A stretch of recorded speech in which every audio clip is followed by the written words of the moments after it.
Buenos días, soy Roberto Escarré y voy a presentar la unidad 4 dentro del módulo 3 de captación y gestión de proyectos internacionales.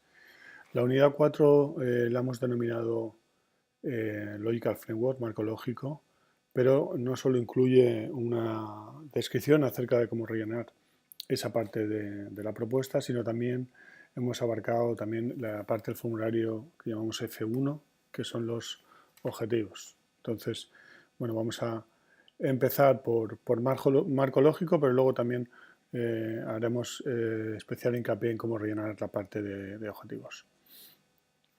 En primer lugar, bueno, pues yo creo que la mayoría de las personas que trabajan en temas de internacionalización conocen por lo menos de oídas esta herramienta. Es una herramienta que está asociada a Project Cycle Management y que lleva siendo utilizada por organizaciones internacionales desde los 90. ¿eh? La principal utilidad de esta herramienta es que se puede vislumbrar todo lo que es el proyecto de un vistazo, como si fuera una fotografía, ¿no?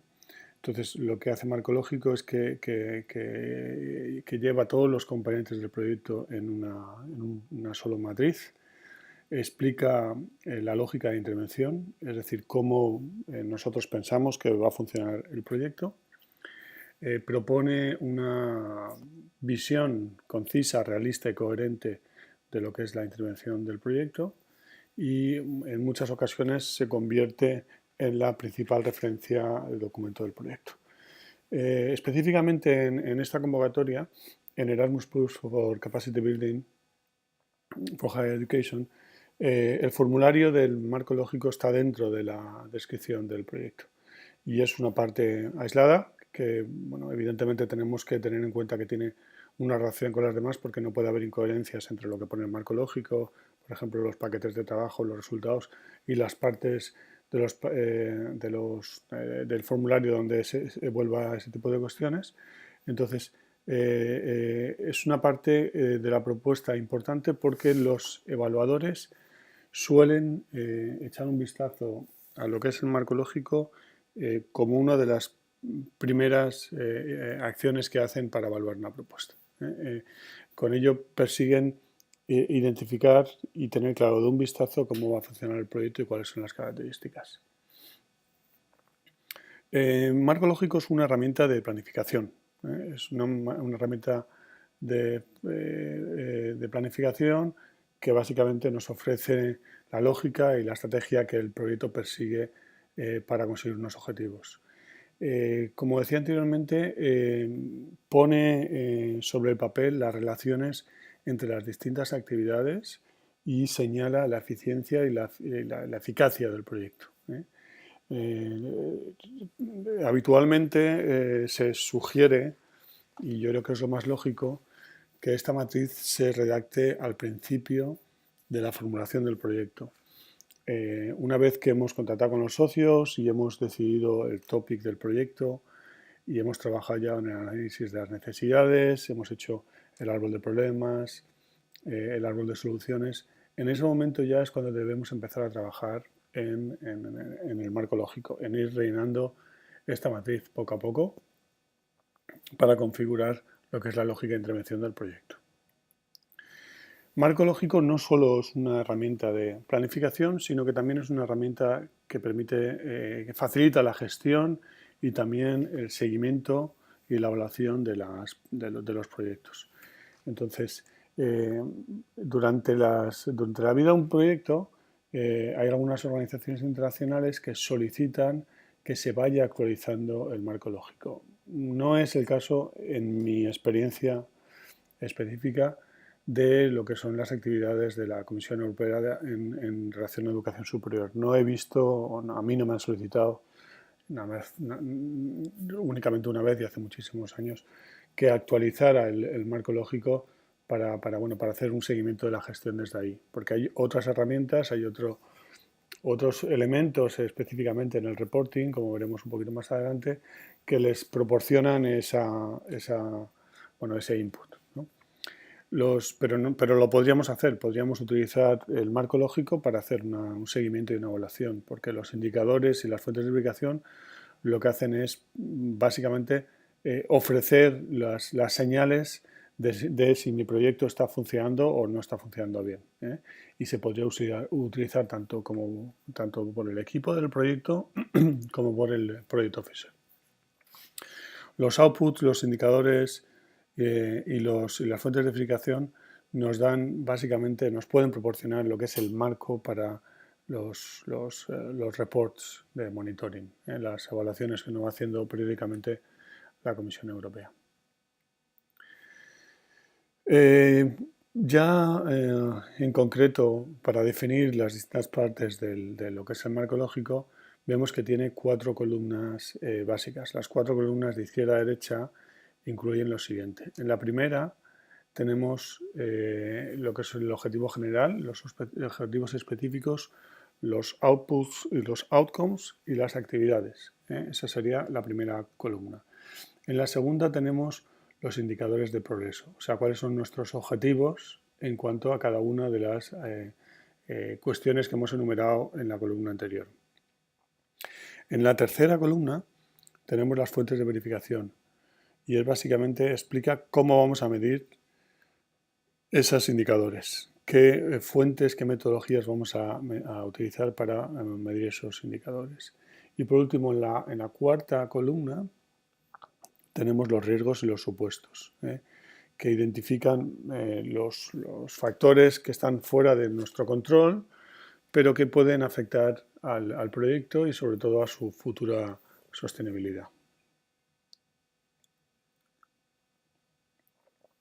En resumen, el marco lógico es una herramienta visual que ofrece las relaciones entre todos los aspectos de la propuesta, en donde se puede observar todo el proyecto, toda la intervención de un vistazo y tiene un carácter analítico y coherente porque establece pues las conexiones y la lógica de intervención de la propuesta.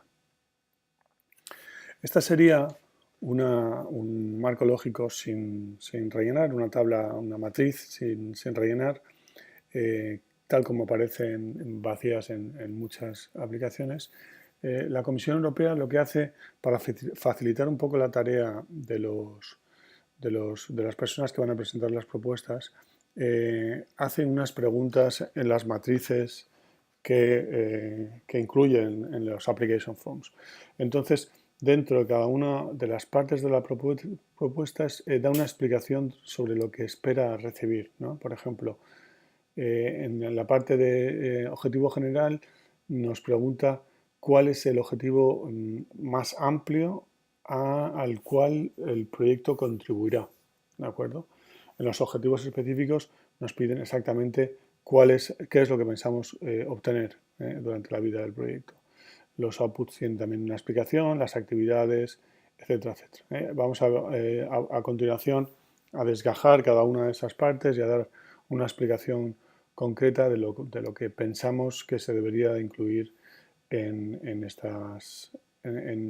cada una de las partes del marco lógico. Antes de empezar con ello, explicar que el marco lógico se puede leer y se puede entender desde dos lógicas. Si lo leemos de arriba abajo, tendríamos una lógica vertical donde lo que veríamos es qué es lo que intentamos hacer, qué es lo que pretendemos hacer y cuáles son las relaciones causales que se establecen entre cada una de las actividades, atendiendo a los supuestos y a los posibles riesgos. Esa sería la lógica vertical.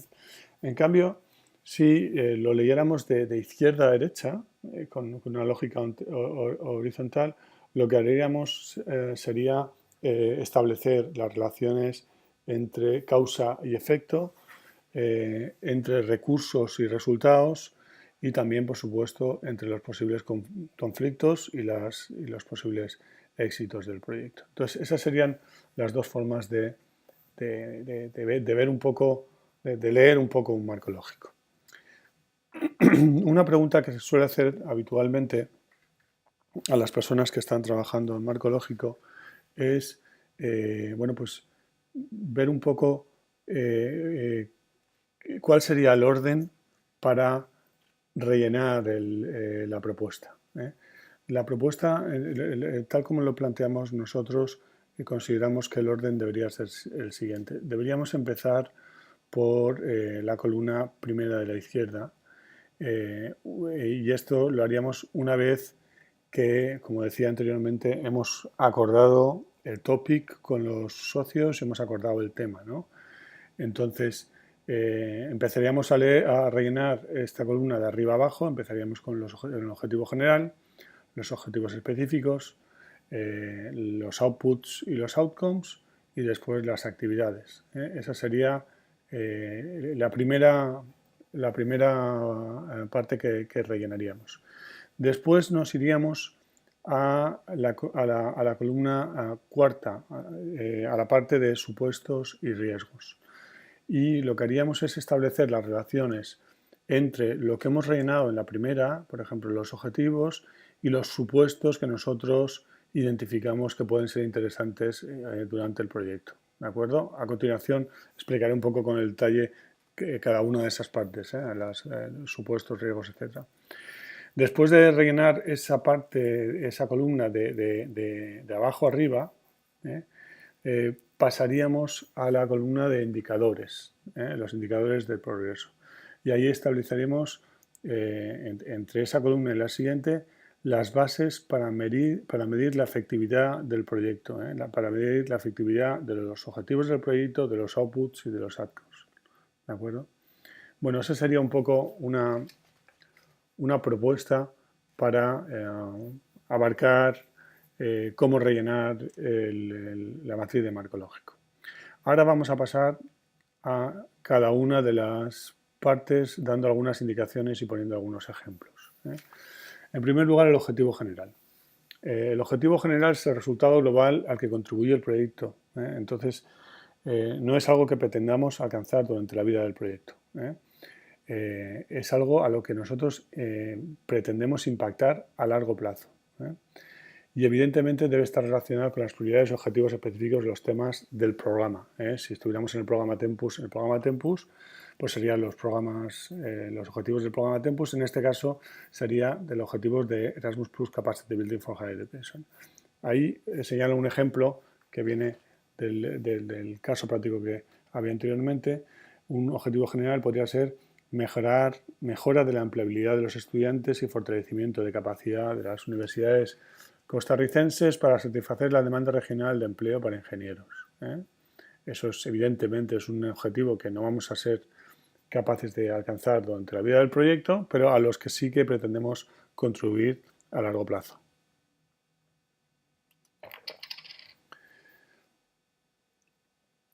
Los objetivos específicos nos van a marcar lo que son los beneficios de utilizar los recursos del programa. O sea, qué es lo que vamos a alcanzar durante la vida del programa, qué es lo que vamos a conseguir. Tienen que ser realistas y limitados en el tiempo, tienen que tener un impacto intermedio o resultado directo del proyecto y tienen que estar en línea otra vez con el programa y la convocatoria relevante. En este caso no sería Tempus, sino sería Capacity Building for Higher Education. Ahí hay otro ejemplo específico relacionado con el caso de estudio anterior, que sería la modernización de los programas de estudio a través del desarrollo de programas máster en ingeniería en 5 universidades de Costa Rica según las necesidades de mercado esperadas para 2017. Como ven, hay un horizonte temporal, que es cuando terminaría el proyecto, y es una cuestión absolutamente concreta. Mi recomendación es no incluir más de uno, máximo 2 objetivos específicos en las propuestas. Hay personas, instituciones que suelen incluir bastantes más. Yo creo que en muchas ocasiones cuando incluimos más de 1, 2, máximo 3 objetivos específicos, estamos ya confundiendo objetivos específicos con actividades, y eso es un error bastante habitual. Después tendríamos la parte de outputs y outcomes. Serían los resultados y los outcomes. La diferencia entre outputs y outcomes creo que es bastante evidente. Los outputs son tangibles, pueden ser, por ejemplo, servicios, instalaciones, bienes de capital que produce el proyecto, etcétera, y se expresan en términos cuantitativos. Y los rendimientos son intangibles, son los efectos intangibles del proyecto a medio y corto plazo, las nuevas habilidades que se adquieren, los métodos, las prácticas, las capacidades, etcétera. Entonces, esta parte evidentemente se tiene que relacionar con las actividades y con los objetivos específicos. En su realización debe llevar de forma lógica la consecución de lo que comentábamos, de los objetivos específicos. Y ahí he puesto un par de ejemplos. Un resultado sería el desarrollo de cursos para un programa máster en ingeniería en 5 universidades costarricenses. Un rendimiento sería las nuevas competencias que se adquieren por los participantes.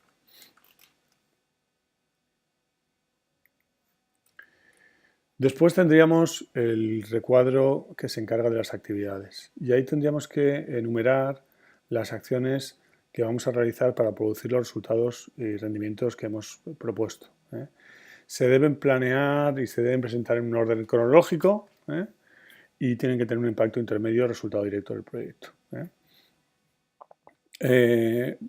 Las actividades se tienen que agrupar por resultados. Entonces se pone los distintos resultados y debajo las actividades que se realizan por subactividades. ¿De acuerdo?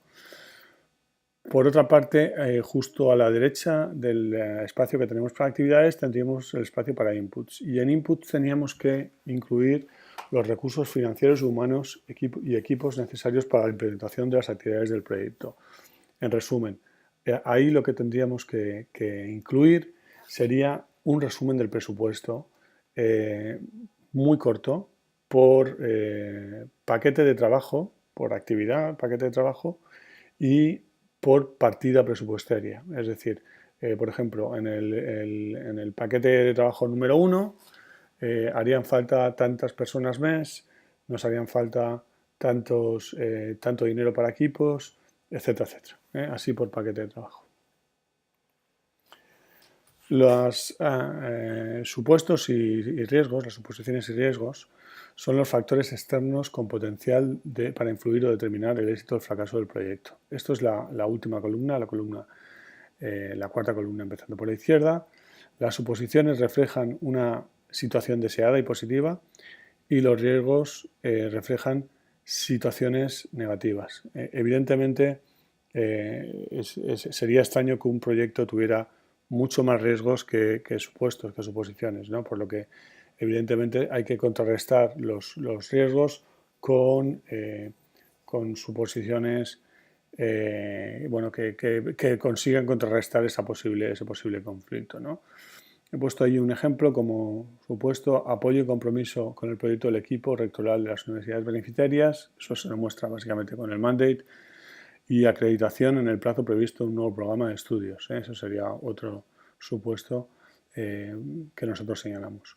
Los riesgos podrían ser la falta de apoyo político, el conocimiento de inglés limitado del personal de países beneficiarios para participar en módulos de formación de otros países, etc. ¿De acuerdo? Esa sería, por tanto, la columna de la derecha de suposiciones y riesgos.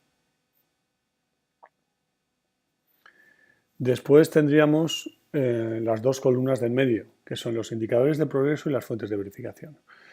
Los indicadores de progreso son la base para la medición de los logros y rendimientos del proyecto. Y es muy importante que sean específicos, medibles e incluir objetivos ambiciosos y realistas y verificables de forma objetiva, que se puedan medir. Las fuentes de verificación serían los medios para recopilar eso, cómo lo mediríamos, qué metodología, estadísticas oficiales, publicaciones, informes, etc. Y responden al final a la base fundamental para el plan de control de calidad y los informes de supervisión. Evidentemente, cuanto más fuentes de verificación externas que no dependan del consorcio, más fiabilidad de la propuesta, porque no depende solo del consorcio de medirlo. Eso muchas veces no es fácil en proyectos conjuntos donde el impacto es básicamente a nivel institucional, pero hay que intentar hacer un esfuerzo. Ahí he puesto un par de ejemplos de un resultado de los nuevos cursos desarrollados para un programa de máster de ingeniería. El indicador de progreso sería, por ejemplo, los propios cursos, los 10 nuevos cursos desarrollados para el mes X. Y la fuente de verificación sería la documentación de los cursos y los documentos de acreditación. Esa parte, por ejemplo, la documentación de los cursos es interna del consorcio. En cambio, los documentos de acreditación pues tendrían que tener ya un aval del ministerio correspondiente y bueno, pues sería una fuente de verificación fuerte, interesante, que los evaluadores pues valorarían de forma muy positiva. Para acabar, me gustaría comentar que el marco lógico también recibe bastantes críticas, y razón por la cual, como comentaba al principio, siendo un elemento importante dentro de las propuestas de esta convocatoria, porque es un elemento importante y que los evaluadores echan un vistazo al principio, dentro de lo que es la evaluación no tiene un peso tan fuerte como tenía anteriormente o como tenía hace unos años. ¿Por qué? Bueno, porque ha habido varias críticas por las dificultades de aplicar marco lógico a este tipo de acciones, a capacity building, a proyectos en general. Esta herramienta perdón, no fue concebida para desarrollar propuestas de capacity building. En la mayoría de las capacity building, especialmente de educación superior, hay muchas cuestiones que son intangibles, las habilidades que se adquieren, etcétera, etcétera.